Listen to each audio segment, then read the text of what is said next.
داؤد علیہ الصلوۃ والسلام کی بہت بڑی فوج تھی جو لڑا کرتی تھی، بہت بڑے حصے پر بنی اسرائیل کی حکومت قائم ہو گئی. پھر داؤد علیہ السلام کا انتقال ہوا تو داؤد علیہ السلام کے جانشین بنے سلیمان. اللہ نے ان کی بھی تعریف کی، کیا ہی اللہ کے نیک بندے تھے. میں نے کہا نا اللہ ہر پیغمبر کو نیک اولاد سے نوازتے ہیں، اولاد بہت بڑی نعمت ہے. تو داؤد علیہ السلام کی زندگی ہی میں سلیمان علیہ السلام کو اللہ نے معجزے دیے، باپ اور بیٹے دونوں کو. وقال الحمد للہ الذی فضلنا علی کثیر من عبادہ المؤمنین. یہ دونوں لوگوں سے کہتے تھے کہ تمام تعریفیں اس اللہ کے لیے ہیں جس نے ہمیں اپنے نیک بندوں میں بہت سوں پر فضیلت دی. اور یہ بھی کہتے تھے کہ وورث سلیمان داؤد قال یا ایھا الناس علمنا منطق الطیر. سلیمان علیہ السلام کو جو اللہ نے معجزے دیے اس میں کیا تھا؟ پرندوں کی بولیاں جانتے تھے.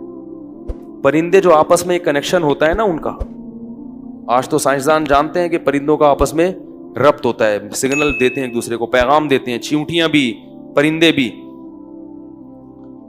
تو سلیمان علیہ الصلوۃ والسلام کو اللہ نے پرندوں کی بولیاں سکھائی، چیونٹیوں کی باتیں تک سن لیا کرتے تھے. تو ایک دفعہ سلیمان علیہ السلام اپنا لاہو لشکر، ہواؤں کو مسخر کر دیا. یہ سب ہوا کیسے؟ ہوا ایسے کہ سلیمان علیہ السلام بھی تھے بہت زیادہ عبادت گزار. آپ نے جہاد کے لیے گھوڑے پالے ہوئے تھے، ان کو دیکھ رہے تھے بڑی خوشی سے. دیکھا بھائی ماشاءاللہ، گھوڑے تو ایسی چیز ہے نا، آدمی بڑا اچھا لگتا ہے جب گھوڑے کو دیکھتا ہے. بائکیں دیکھنے میں وہ مزہ نہیں. آج لوگ بائکیں دیکھے، واہ بھائی 125 ہے بھائی، ویلی لگا رہا ہے بھائی. گھوڑے پہ بیٹھ کے ویلی لگاؤ پھر پتہ چلے گا. تو سلیمان علیہ الصلوۃ والسلام اپنے گھوڑوں کو دیکھ کے کیا ہو رہے ہیں؟ خوش. اللہ نے مجھے اتنے گھوڑے دیے دشمن پہ حملہ کرنے کے لیے. اتنے مگن ہوئے اس دولت کو اور مال کو دیکھ کے کہ آپ کی عصر کی یا تو نماز قضا ہو گئی یا کوئی اس وقت معمول تھا ذکر کا وہ معمول قضا ہو گئی. سلیمان علیہ السلام کو پریشان ہوئے کہ اے اللہ یہ تو جہاد کے گھوڑے تھے، میں ان میں مشغول ہوں تو تیری یاد سے غافل ہو جاتا ہوں، اور اگر تجھے یاد رکھوں تو ان گھوڑوں کی خبر گیری کون کرے گا؟ بات نہیں آئی سمجھ میں. بلکہ اس سے پہلے کیا کیا؟ آپ کو غصہ آیا کہ میں ان گھوڑوں میں مشغول ہو کر اللہ کی یاد سے غافل کیوں ہو گیا. حکم دیا کہ سارے گھوڑے ذبح کر ڈالو. کیا کر دو؟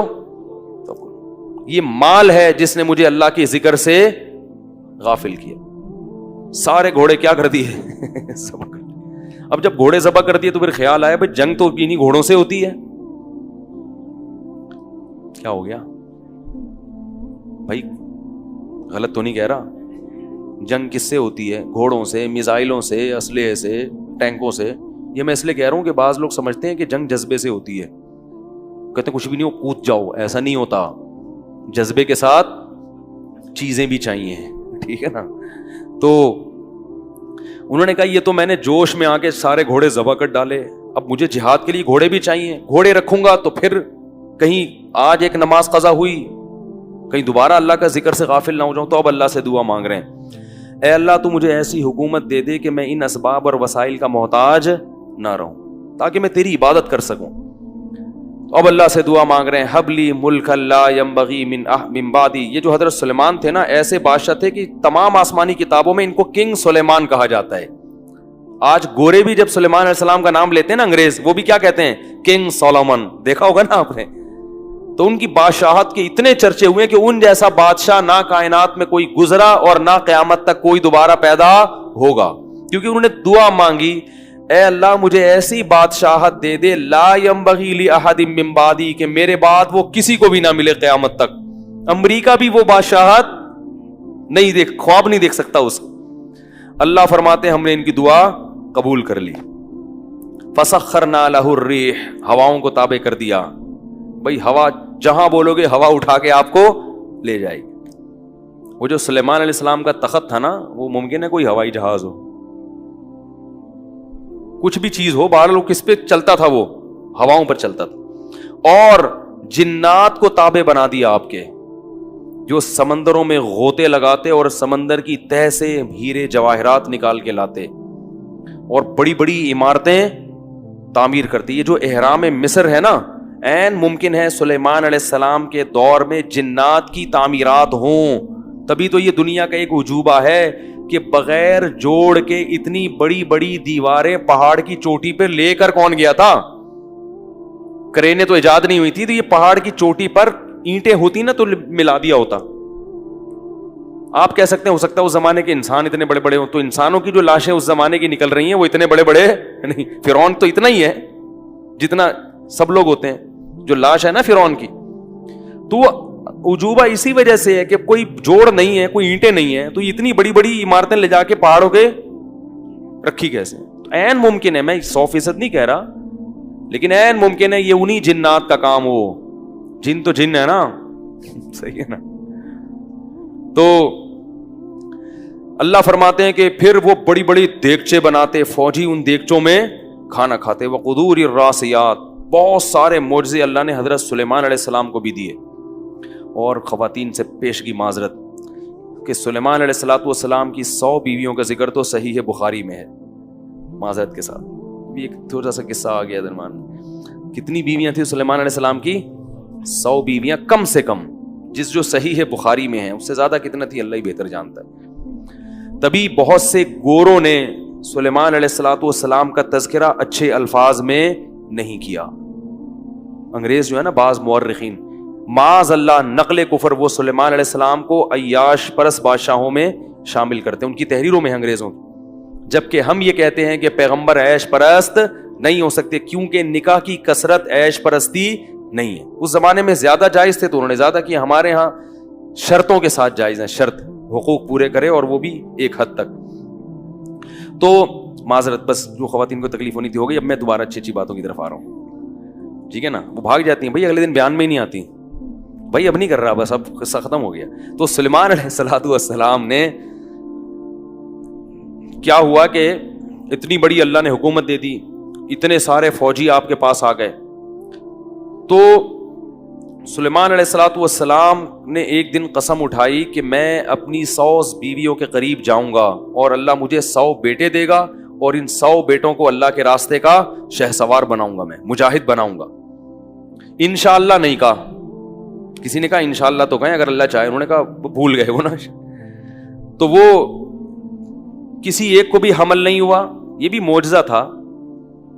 کوئی اور جو ہے نا آپ لوگ کوشش نہ کریں اس کی، یہ معجزہ تھا. کیونکہ بعض لوگوں نے اس کا بھی انکار کیا ہے کہ کیسے ممکن ہے، یہ معجزہ ہے. لیکن انشاءاللہ نہیں کہا تو ایک زوجہ کو حمل ہوا اور اس سے معذور بچہ پیدا ہوا.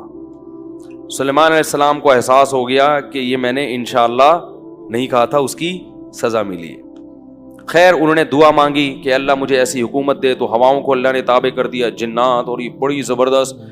تو اب سلیمان علیہ السلام نے ایجنسی کا کام پرندوں سے لینا شروع کر دیا. پرندے جاتے تھے مخبری کر کے. پرندوں کو تو کوئی نہیں روک سکتا نا. کوا آگے بیٹھا ہوا ہے سن رہے بھائی کیا بول رہا ہے بھائی، تو کون روک سکتا ہے بھائی. تو سلیمان علیہ السلام ایک دن اپنی مجلس لگا کے بیٹھے ہوئے ہیں اور کہہ رہے ہیں ما لی الا اری الہدہد ام کان من الغائبین، مجھے کیا ہو گیا کہ ہدہد مجھے نظر نہیں آ رہا، یا وہ غائب تو نہیں ہے کہیں محفل سے پتہ چلتا ہے کہ پیغمبر عالم الغیب نہیں ہوتے. عالم الغیب نہیں ہو، کہہ رہے پتہ نہیں یا غائب ہے یا مجھے نظر نہیں آ رہا، کیا مسئلہ ہے. پھر کہنے لگے اگر وہ غائب ہے نا بغیر پرمیشن کے، لأعذبنہ عذابا شدیدا، وہ ذرا آئے تو صحیح. اگر اس نے اپنی غیر حاضری کا معقول عذر پیش نہیں کیا سخت عذاب دوں گا، او لأذبحنہ، یا اس کو ذبح کر ڈالوں گا میں. یا کوئی غیر حاضری کی معقول وجہ بیان کرے. تو ابھی تھوڑی دیر ٹھہرے ہی تھے کہ ہدہد صاحب تشریف لائے اور اپنی رپورٹ انہوں نے پیش کی. سلیمان علیہ السلام نے بات چل رہی تھی کہ ہدہد کے بارے میں پوچھا کہ ما لی لا اری الہدہد ام کان من الغائبین، مجھے کیا ہو گیا کہ مجھے ہدہد مارکیٹ سے شارٹ نظر آ رہا ہے. میں اس کو ذبح کر دوں گا جب تک کہ وہ میرے پاس کوئی مضبوط دلیل لے کر نہیں آتا. او لأذبحنہ او لأعذبنہ، یا سخت عذاب دوں گا یا ذبح کر دوں گا. ابھی ٹھہرے ہی تھے کہ ہدہد فوراً حاضر ہو گیا. حاضر ہو کے کہنے لگا کہ بھئی مسئلہ یہ ہے کہ میں گیا ہوا تھا حالات کا جائزہ لینے کے لیے, اور انی وجدت امرأۃ, ایک ملکہ ہے, ملکہ سبا, میں نے دیکھا کہ پوری ایک ریاست ہے, پوری ایک حکومت ہے, اور اس میں ایک عورت بادشاہ ہے, اور وہ پوری قوم بادشاہ سمیت, ملکہ سمیت سورج کی عبادت کرتے ہیں, اور آپ کو پتہ ہی کوئی نہیں. یعنی آپ کی جنات پہ حکومت, ہواؤں پہ سروے ہو رہے ہیں پوری دنیا میں, آپ نے یہ عزم کیا ہوا ہے کہ میں اللہ کے دین کو نافذ کروں گا. کوئی چھوٹا موٹا گاؤں ہوتا, کوئی بستی ہوتی ہے بھائی, تو ہم کہتے چلو بھائی یہ رپورٹ میں نہیں آئی, ٹھیک ہے نا, گوگل میپ میں یہ دھندلی دکھائی دے رہی تھی تو پتہ نہیں چلا. لیکن ادھر تو پوری ایک, جیسے آپ کی ایک طاقتور حکومت ہے نا, ایسی ایک بہت بڑی پاور ہے, اور آپ کو پتہ ہی کوئی نہیں. یعنی یہ کیسے ہو سکتا ہے کہ اتنی بڑی ریاست ہو اور اس میں اللہ کا دین نافذ نہ ہو, اور وہ لوگ کھلے عام کس کی, اللہ کو چھوڑ کے کس کی عبادت کرتے ہوں, سورج کی. اصل میں مجھے پتا چلا تھا, میں اس کی رپورٹیں لینے گیا ہوا تھا. اور پھر ہدہد نے, دیکھو پرندوں کو بھی اللہ نے اتنی عقل دی ہے کہ حیرت ہوتی ہے کہ جو رب دن اور رات کے نظام کو چلانے والا ہے, اندھیروں میں اجالے نکالنے والا ہے, اس کو چھوڑ کر کس کو, جو سورج کو چلانے والا ہے نا, سورج کو سجدہ کر رہے ہیں, سورج کو بنانے والے کو سجدہ نہیں کر رہے. کیسے بے عقلے ہیں. ہدہد رپورٹ پیش کر رہا ہے سلمان علیہ السلام کر, مجھے بھی.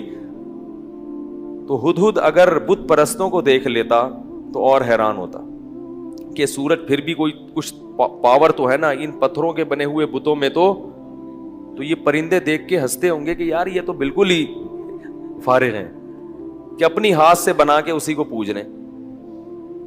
اور یہ بھی کہنے لگا کہ میں نے ایسی ملکہ دیکھی ہے کہ اس کا بہت شاندار تخت ہے. پہلے زمانے میں بادشاہ کے تخت سے اندازہ ہوتا تھا کہ یہ معاشی لحاظ سے اور عسکری لحاظ سے کتنے مضبوط ہیں. سمجھ رہے ہو کہ نہیں سمجھ رہے؟ تخت میں ہیرے جواہرات اور اتنا کچھ لگا ہوتا تھا جس سے پاور اور طاقت کا اندازہ. تو ہدہد نے کہا بہت زبردست عرش ہے اس کے پاس, تخت بڑا شاندار خاندانی, اور عورت حکومت کر رہی ہے.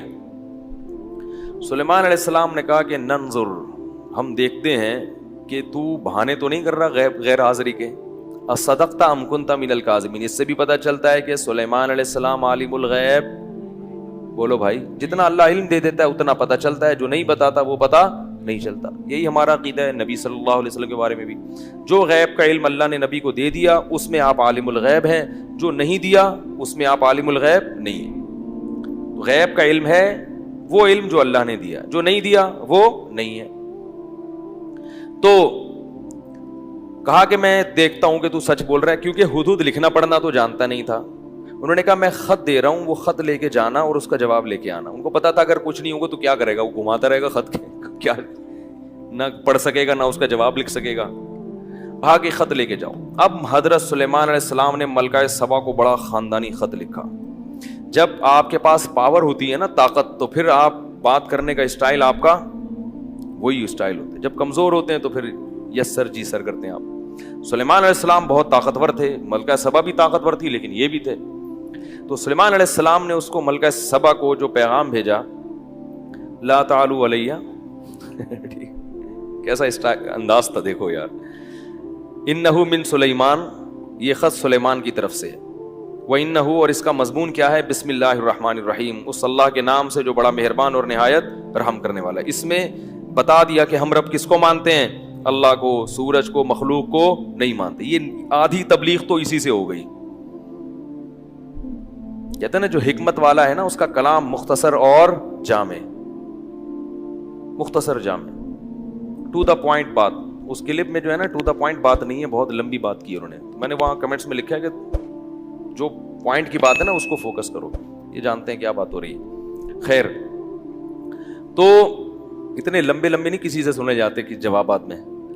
تو میں نے ان سے کہا, اچھا میں نے تو نہیں کہا, ملکہ سبا کے پاس خط کیا آیا, انہ من سلیمان وانہ بسم اللہ الرحمن الرحیم. آدھی تبلیغ اس سے ہو گئی کہ ہم کس قسم کے لوگ ہیں, ہمارے نظریات کیا ہیں. اگلا مضمون کیا؟ اللہ تعالو علیہ، سرکشی مت کرو، ٹھیک ہے، سرکشی مت کرو، واتونی مسلمین، اور سب کے سب بندے بن کے چلے آؤ آرام سے، سب کے سب بندے بن کے آ جاؤ۔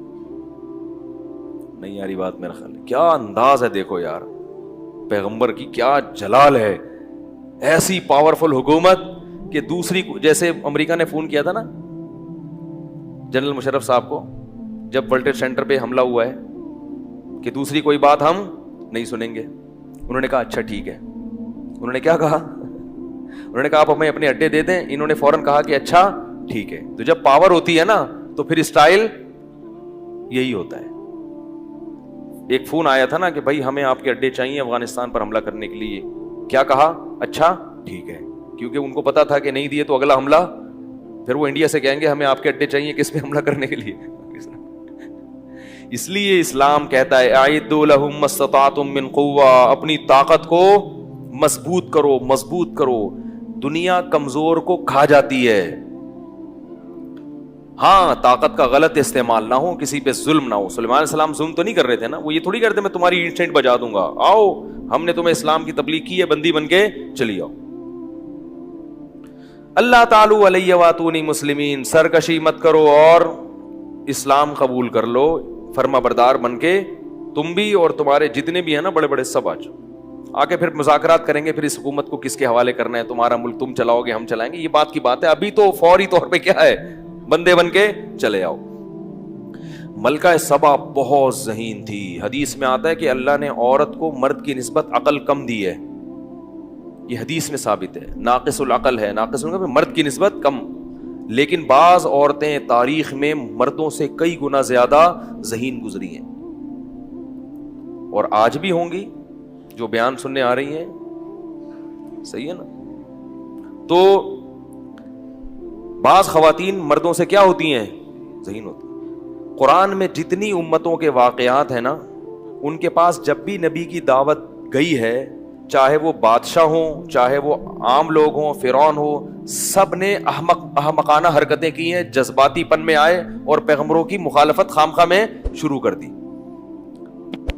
جہاں بھی قرآن میں فرعون کا تذکرہ، قارون کا تذکرہ ہے، قوم عاد ہے، قوم سمود ہے، جہاں بھی پیغمبر نے دعوت دی تو بجائے اس کے کہ اس پہ غور کریں، سوچیں کہ بھئی یہ ہو سکتا ہے صحیح بھی ہوں، تو آؤ ہم جذباتی ہو گئے، نہیں ہم کیسے، ہم تو سردار ہیں، ہم تو یوں ہیں، ہم کیوں مان لیں۔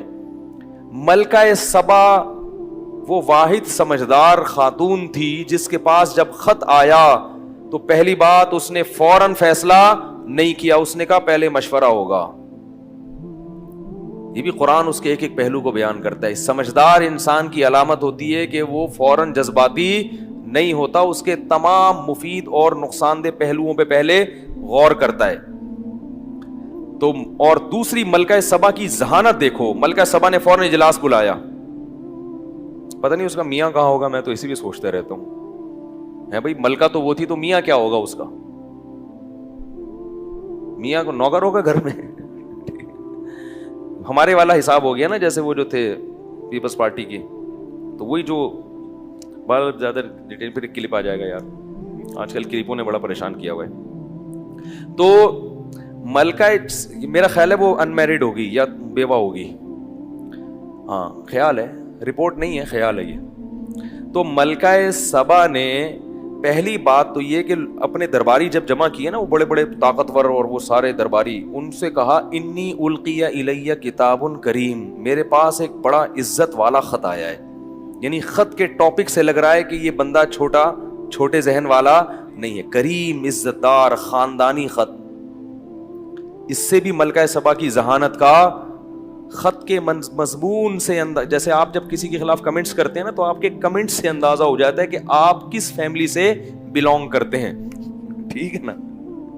کیا خیال ہے؟ تحریر سے اندازہ ہوتا ہے کہ آپ کا تعلق کس فیملی سے۔ تو اس لیے اپنے خاندان کو بدنام مت کیا کرو، کمنٹس الٹے سیدھے کمنٹس کرنا ہے، مخالفت کرنی ہے تو کرو، لیکن تمیز سے۔ تو اس نے جو کمنٹس کیے نا خط پر کہ یہ خط معمولی آدمی کا، کیونکہ عام بادشاہ جب خود خط بھیجتے ہیں دھمکیاں اور غیر اخلاقی زبان عورت کو خط بھیجیں گے تو اور اس کی توہین کریں گے, اس کی عزت کو اچھالیں گے. اس نے کہا ایک تو اللہ کا نام استعمال کیا, بڑا مہربان نہایت رحم والا, سلیمان کی طرف سے, سرکشی مت کرو. تو اس نے کہا یہ اللہ کا نام لے رہے ہیں, یہ کوئی خاندانی آدمی کا خط ہے. تو مشورہ کیا, یا ایھا الملأ افتونی فی امری, ہاں یا ایھا الملأ انی القی الی کتاب کریم انہ من سلیمان و انہ بسم اللہ الرحمن الرحیم. بتائے کہ اس کا یہ مضمون کہاں سے شروع ہو رہا ہے, بسم اللہ الرحمن الرحیم سے شروع ہو رہا ہے. بڑا شائستہ کلام ہے. تو یا ایھا الملأ ما کنت قاطعۃ امرا حتی تشہدون, جب تک تم کوئی مشورہ نہیں دیتے میں کوئی رائے قائم. دیکھو کیا زبردست الفاظ ہیں. یہ نہیں کہا کہ جو مشورہ تم دو گے میں اس پر عمل کروں گی. اگر ایسا ہوتا نا تو مروا دیا تھا انہوں نے. کہا کہ رائے تو میری ہوگی لیکن وہ رائے تمہارے مشورے بغیر میں قائم.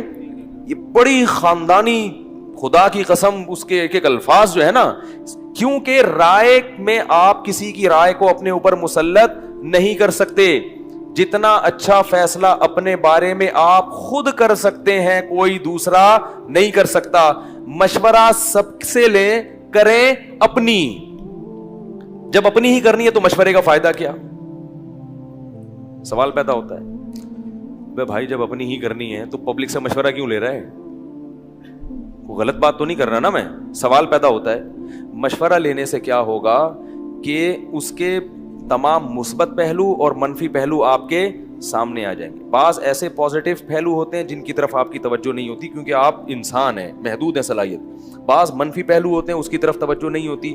تو وہ تمام پہلو سامنے آنے کے بعد اس کو پلس مائنس کرنا آپ کے لیے آسان ہو جاتا.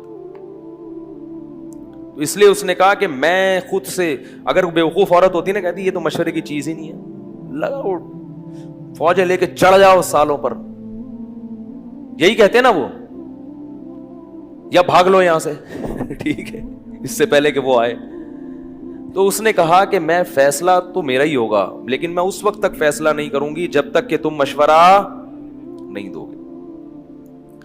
تو انہوں نے کیا مشورہ دیا مسٹنڈوں نے؟ انہوں نے کہا پاگل لوگ تھے, لگ رہا ہے کہ جتنی عقل مند وہ تھی اتنے ہی بیوقوف اس کے درباری تھے. کہنے لگے نحن اولو قوت, ہم کمزور لوگ, وہی مسٹنڈوں والی بات کی نا, ہم کمزور لوگ نہیں ہیں, ڈرنے والے نہیں ہیں. نحن اولو قوت و اولو باس شدید, اسلحہ بھی بہت ہے, فوج بھی بہت بڑی ہے, زبردست جنگوں کے عادی ہیں ہم لوگ. ایک اور صحیح, جہاں اتنی جنگیں ہوئی ہیں ایک اور صحیح. والامر الیک, لیکن فیصلہ تیرا ہی ہوگا. یہ بھی ملکہ نے ان کو سدھایا ہوا تھا کہ جو بادشاہ ہوتا ہے نا فیصلہ, بولو بھائی, اس سے پتہ چلتا ہے کہ اگر آپ کی امیر کوئی عورت بن جائے جو کہ جائز نہیں ہے, لیکن اگر بن گئی تو پھر فیصلہ بہرحال اسی کا ماننا پڑے گا. اس لیے ملک کی حکمران اگر عورت بن جاتی ہے تو شریعت میں اس کو پسند نہیں کیا, لیکن جب وہ حاکم بن گئی تو چلے گی پھر اسی کی. پھر میں عورت کو نہیں مانتا. نبی نے فرمایا کہ اسمعوا واطیعوا ولو سلط علیکم رجل حبشی, فرمایا صحیح بخاری کی حدیث ہے کہ اگر تم پر کوئی حبشی غلام مسلط ہو جائے اس کی بھی اطاعت کرنی پڑے گی. حالانکہ غلام خلافت کا اہل, حکومت کا اہل نہیں ہوتا, امارت کا اہل نہیں ہوتا, اور وہ غلام بھی پرلے درجے کا بیوقوف.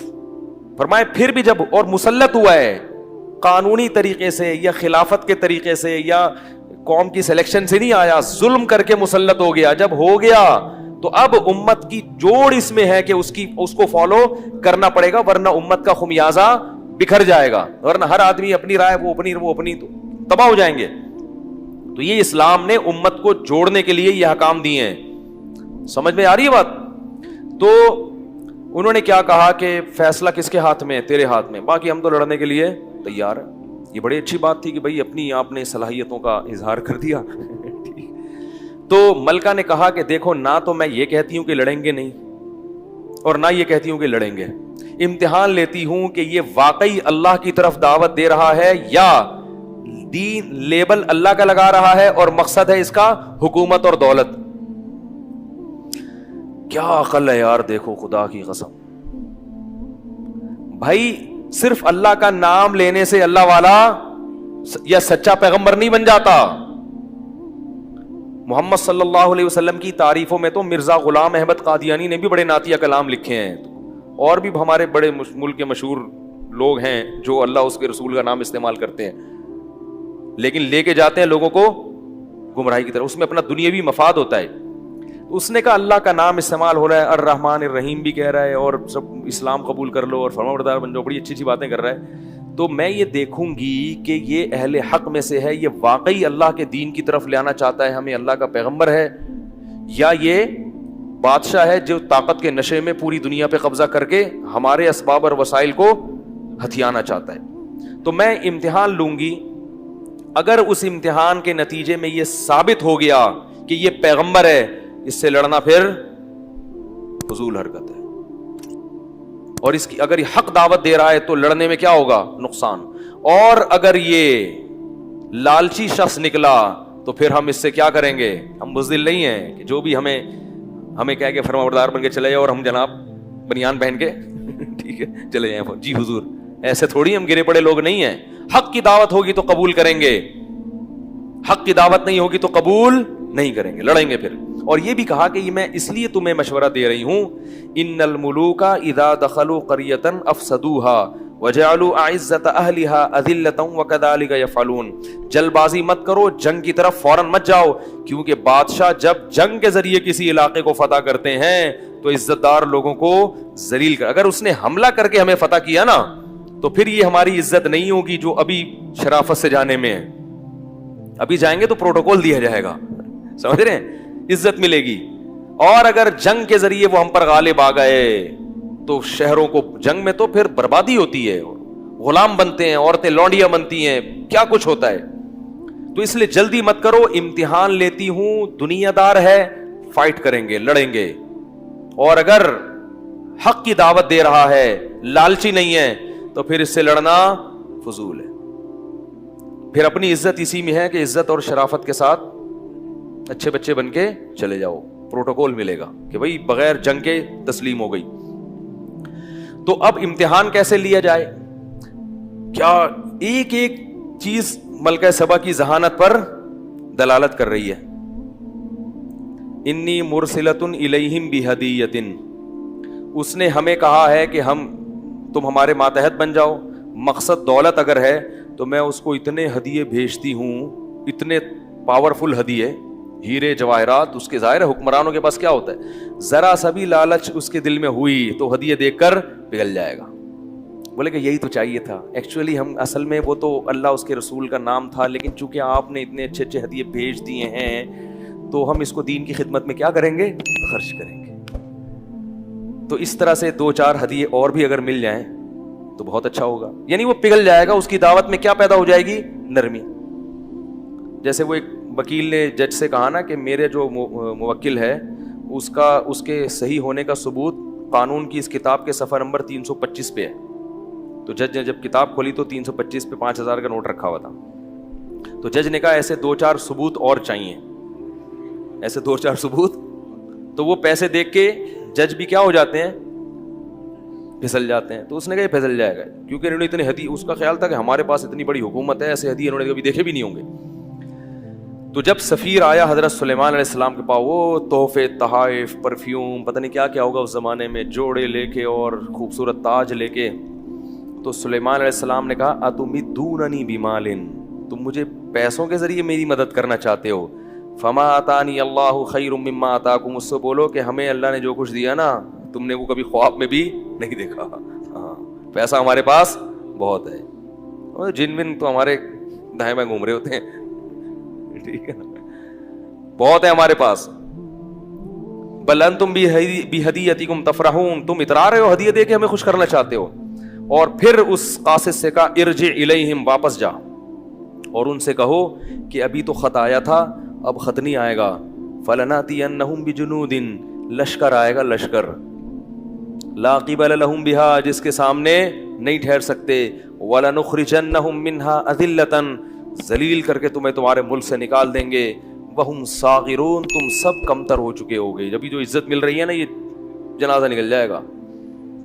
ملکہ سبا کو ہو گیا بھائی یہ بڑا خاندانی آدمی ہے, یہ کمپرومائز کرنے والا, پیسوں کی لالچ, کیسی ذہین عورت.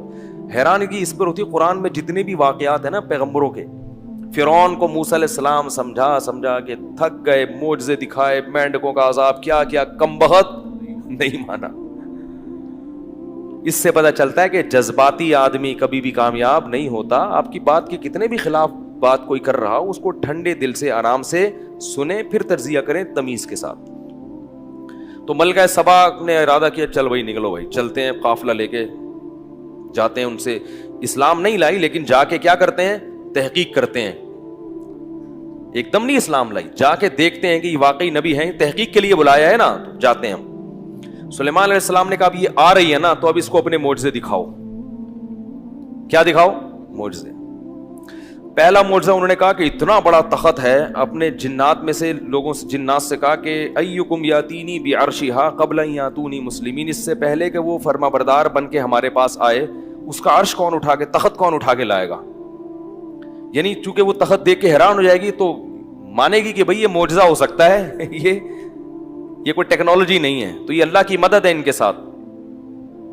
ایک جن تھا, عفریت من الجن انا آتیک بہ قبل ان تقوم من مقامک, اس نے کہا آپ کی مجلس برخاست ہونے سے پہلے لے آؤں گا, مجلس برخاست ہونے سے پہلے لے آؤں گا. وہ تو پتہ نہیں کتنے مہینوں میں پہنچے گی, آپ کی مجلس ختم ہوگی اس سے پہلے میں تخت اٹھا کے لے آؤں گا. قرآن کہتا ہے قال الذی عندہ علم من الکتاب, ایک بزرگ تھے جن کے پاس زبور کا علم تھا, اللہ والے تھے. انہوں نے کہا انا آتی کا بھی, انسان تھے وہ, کرامت ظاہر کی کہ میں وہ تخت آپ کے پاس لے کر آؤں گا قبل ان یرتد الیک طرفک, اس سے پہلے کہ آپ کی پلک جھپکے. یہ کہا اور تخت سامنے حاضر. یہ کرامت ہوتی ہے, جو کرنے والا اللہ ہوتا ہے, ہاتھ کس کا استعمال ہو رہا ہوتا ہے, بزرگ کا. ورنہ کسی انسان میں یہ طاقت نہیں ہے کہ یوں کر دے. آپ کہیں ہمارے یہاں بھی وہ گندے نالے میں ایک بزرگ بیٹھے ہوئے ہوتے ہیں, عامل جاگی بابا, جب یہ ایک بزرگ وہاں سے تخت لا سکتے ہیں تو وہ میری محبوبہ کو کیوں نہیں لا سکتے, اور 500 کا بیلنس کیوں نہیں ڈلوا سکتے. تو ان چکروں میں نہیں پڑے. یہ سب کام اللہ کر رہا ہے, اور یہ حقیقت میں سلیمان علیہ السلام کا معجزہ ہے کہ آپ کے امتی میں ایسے لوگ ہیں کہ جن کے ذریعے اللہ ایسے کام کر دیتا ہے. اور اس سے بھی پتہ چلا کہ اگر کسی امتی کے ہاتھ پہ کوئی کرامت ظاہر ہو تو اس سے امتی پیغمبر سے افضل نہیں ہو جاتا. حضرت سلیمان تو نہیں لا سکے, مگر کون لے آیا؟ تو اس سے پتہ چلتا ہے کہ فضائل صدقات میں جو بعض کرامتیں ہیں نا, تو لوگ کہتے ہیں صحابی سے تو ہوا نہیں, ان کے بزرگ سے ہو گیا. تو یہ اپنے بزرگ کو صحابی سے بھی بڑا سمجھتے ہیں. کوئی نہیں سمجھتے. بزرگی اور برتری کا مدار اعمال پر ہے, کرامتوں پر نہیں ہے. تو حضرت سلیمان نے جب دیکھا نا, ابھی کہہ رہے کون لے آئے گا, ایک دم حاضر, تو کہنے لگے ھذا من فضل ربی, یہ میرے رب کا فضل ہے. دیکھو اگر وہ ان بزرگ کا کام ہوتا تو وہ کہتے یہ اس کی کلاکاری ہے. بھائی واہ بھائی واہ, کیا کہہ رہے ہیں, میرے رب کا فضل ہے. اس سے پتہ چلا کہ یہ اللہ نے کیا ہے, لیکن ان بزرگ کے ہاتھ پہ کیا اللہ نے. تو ان بزرگ کے ہاتھ پہ کیوں کیا؟ تاکہ ان کا بھی نیک ہونا ثابت ہو جائے, یہ ثابت ہو جائے کہ اللہ ان سے محبت کرتا ہے. تو اس لیے اللہ بعض بزرگوں کے ہاتھ پہ کرامات کو ظاہر کر دیتے ہیں تاکہ لوگوں میں ان کی مقبولیت ہو جائے. مگر پہلے اعمال ہیں, خوب یاد رکھو. کوئی کرتب دکھا رہا ہو, اعمال کمزور ہیں تو اس پہ یقین کرنا جائز نہیں. تو پھر اللہ سے دعا مانگی سلیمان علیہ السلام نے, اوزعنی, اے اللہ مجھے تو توفیق دے کہ میں تیرا شکر ادا کروں. کیسی کیسی نعمتیں دی ہیں. ادھر ہوا وہ جناب 2 منٹ میں اتنا بڑا تخت حاضر ہو گیا. ادھر وہ جناب چل کے آیا پورا لشکر ملکہ سبا کا. جب وہ آئے تو ان کو وہ تخت نظر آیا. تو انہوں نے کہا کہ سلیمان علیہ السلام نے اس سے پوچھا ہاکذا عرشک, تمہارے پاس جو تخت ہے کہیں ایسا ہی تو نہیں ہے؟ اور یہ بھی کہا کہ اس تخت میں نا تھوڑی سی تبدیلی کر دو. یعنی لوگوں سے کہا حضرت, کیونکہ بالکل وہی ہوتا تو دیکھتے ہی پہچان جاتی نا, تھوڑا سا کنفیوز کرنا چاہتے تھے اس کو, تو تھوڑی سی نا وہ نٹ بولٹ اس کے چینج کر دیے. تو کہا ہاکذا عرشک, کہ کیا ایسا ہی ہے تمہارا تخت؟ اس نے کہا کانہو, بالکل اسی ٹائپ کا ہے. یار یہ کیسے بنا لی, کیا ہو گیا یہ؟ اس زمانے میں تو یہ بھی نہیں تھا کہ واٹس ایپ پہ تصویر بھیجی ہو, اس کو دیکھ کے ڈیزائن کر لیا. تو کانہو ہو واوتینا العلم من قبلھا, اور کہنے لگے ہمیں پہلے ہی پتہ چل گیا تھا کہ آپ کو اللہ نے بہت نوازا ہے, بڑی یعنی بڑے بڑے انجینئر ہیں آپ کے پاس, ویسے ہی تخت ٹھا کر کے پتہ نہیں کیسے بنا لیا آپ لوگوں نے. پھر قرآن نے یہاں ملکہ سبا کی ایک تعریف میں ایک الفاظ کہے ہیں, وصدھا ما کانت تعبد من دون اللہ انہا کانت من قوم کافرین، فرمایا کافر لوگوں میں پیدا ہوئی تھی اس لیے کفر پر تھی، دماغ اتنا خراب نہیں تھا، پیدا ایسے لوگوں میں ہوئی تو اتنی ذہین عورت سورج کی عبادت کر رہی ہے۔ اس سے پتہ چلتا ہے کہ اچھے بھلے انسان کو ماحول خراب کر دیتا ہے، بتوں کی عبادت پہ ڈال دیتا ہے، تو ماحول کو اچھا بنانے کی بہت سخت ضرورت ہے۔ اگر آپ کا انوائرمنٹ اچھا نہیں ہے تو آپ بڑے عقل مند ہو کے بھی الٹی سیدھی باتیں کرو گے، ماحول اچھا کرو۔ تو پھر سلیمان علیہ السلام نے اسے کہا، ایک تالاب دکھایا کہ کہا کہ وہ ایک شیشے کا جو ہے نا ایک فرش تھا، اس سے کہا کہ اس پہ چلو، تو وہ یہ سمجھی پانی ہے، اتنا شفاف شیشہ، اس زمانے میں تو ظاہر ایسی ٹیکنالوجی تھوڑی تھی، وہ یہ سمجھی کہ یہ کیا ہے پانی، اور اس نے اپنی پائنچے اوپر کر لیے۔ قیل لها ادخل الصرح فلما رأته حسبته لجة وكشفت عن ساقيها قال انه صرح ممرد من قوارير، فرمایا یہ پانی نہیں ہے، پانی جیسا ہے۔ ایسے جب دو چار اس نے عجیب عجیب معجزے دیکھے، کہنے لگی ربی انی ظلمت نفسی، اے اللہ آج تک میں نے اپنی جان پہ ظلم کیا، واسلمت مع سلیمان للہ رب العالمین، اور میں اسی اللہ پر ایمان لائی سلیمان کے ساتھ جو تمام جہانوں کا پالنے والا ہے، ایمان لے آئی۔ اب لوگ ایک سوال پوچھتے ہیں کہ کیا اس کی حضرت سلیمان سے شادی ہوئی؟ اس واقعے میں اسباق کیا ملتے ہیں؟ اس واقعے میں ایک سبق تو یہ ملتا ہے کہ بعض عورتیں بہت ذہین ہوتی ہیں، یہ بھی سبق ملتا ہے کہ کبھی بھی جذباتی فیصلہ نہیں کرنا چاہیے، یہ بھی سبق ملتا ہے کہ کام ہمیشہ مشورے سے کرو، اپنی رائے پر اعتماد مت کرو، یہ بھی سبق ملتا ہے کہ مشورہ سب سے لو مگر کرو اپنی، سمجھ رہے ہو؟ اور یہ بھی سبق ملتا ہے کہ کوئی بھی دین کی طرف جب تمہیں دعوت دیتا ہے، پیر و مرشد بنا ہوا ہے، تو فوراً اس کے ہاتھ پہ بیعت مت ہو جاؤ، فوراً اس کو فالو کرنا مت شروع کر دو، یہ دیکھو کہ قرآن و حدیث کا لیبل لگا کے کہیں اپنی دکان تو نہیں چمکا رہا، لالچی تو نہیں ہے، اور اتنا بھی کافی نہیں ہے، بعض لوگ لالچی بھی نہیں ہوتے مگر علم میں مضبوط نہیں ہوتے، اس لیے جان نہ یعنی اخلاص کے ساتھ گمراہی پھیلا رہے ہوتے ہیں، یہ بھی اس زمانے میں دیکھنا ضروری ہے، کیونکہ صرف علم یعنی اخلاص کافی نہیں ہے، مضبوط علم کا ہونا، تفقہ اور بصیرت کا ہونا بھی ضروری ہے۔ تو یہ ساری چیزیں، اور آج کل 2 نمبر پیر تو بہت ہیں، ان کو تو طریقہ یہی ہے کہ ان کو ہدیے دینا چھوڑ دو، پھر دیکھو وہ آپ سے تمیز سے ملتے ہیں کہ نہیں ملتے، ان سے بولو کہ حضرت ہدیے دیں ہمیں آپ، ہم نے سنا ہے کہ اس پہ بھی بڑا ثواب ملتا ہے۔ ایسے ایسے پیر ہیں، میں بھی ان کے بارے میں بولنا شروع کروں گا تو دھمکیاں آنا شروع ہو جاتی ہیں مجھے۔ پچھلے سال ایک پیر کے میں نے پورا طبیعت سے اس کی طبیعت صاف کر دی تھی نا، ایسے خاندانی بکرے اس کے پاس آتے ہیں، دموں کا نا پورا ایک بزنس چل رہا ہے ماشاء اللہ، تو پھر مجھے دھمکیاں آنا شروع، میں نے کہا چلو فی الحال تھوڑا سا ٹھیک ہے، ہم پولیس میں تو ہیں نہیں بھائی، کیا خیال ہے، FIR کٹوا دی ہمارے خلاف۔ یہ جتنے لوگ بیان سن رہے ہیں نا، یہ بس مسجد میں آ کے پوچھیں گے آج مفتی صاحب کا بیان ہوگا، کہیں گے نہیں وہ تھانے میں، چلو یار دعا کرتے ہیں، جب نکل آئیں تو ہمیں بتا دینا، ہم بیان میں حاضر ہو جائیں گے۔ یہ حال چل رہا ہے، تو اس لیے اتنا ہی کرو جتنا افورڈ کر سکتے ہو، اس لیے ہم نے کہا بھائی مبہم طور پہ بتا دیا جائے، نام نہ لیا جائے کسی کا، اشارہ کر دیا میں نے۔ اچھا خیر، تو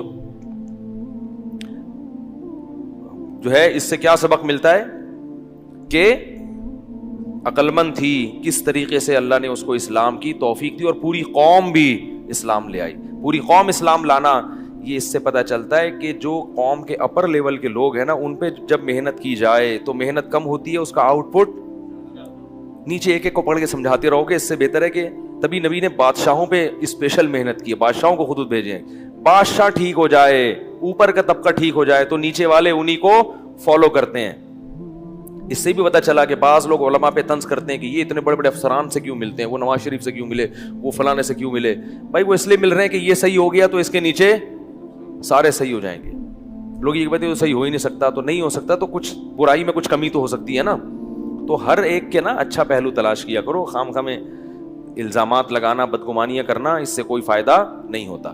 رہا یہ مسئلہ کہ ملکہ سبا نے شادی کی نہیں کی، اس کے بارے میں میرے پاس کوئی رپورٹ نہیں ہے، لیکن میرا ضمیر یہ کہتا ہے کہ یہ ہو نہیں سکتا کہ سلیمان علیہ السلام اس سے شادی نہ کریں، کیونکہ 100 بیویاں رکھی ہیں تو ایک ملکہ، اور وہ سلیمان علیہ السلام کے علاوہ کسی اور کے لائق اتنی ذہین عورت وہ بھلا ان پیغمبر کے علاوہ کسی اور سے کیسے نکاح کرے گی؟ اور سلیمان علیہ السلام بھی اس کی کوئی ایسی بے عزتی کیسے انہیں دیں گے کہ تو ایک ملک کی بادشاہت چھوڑ کر آ رہی ہے تو میں تجھے ملکانہ بناؤں؟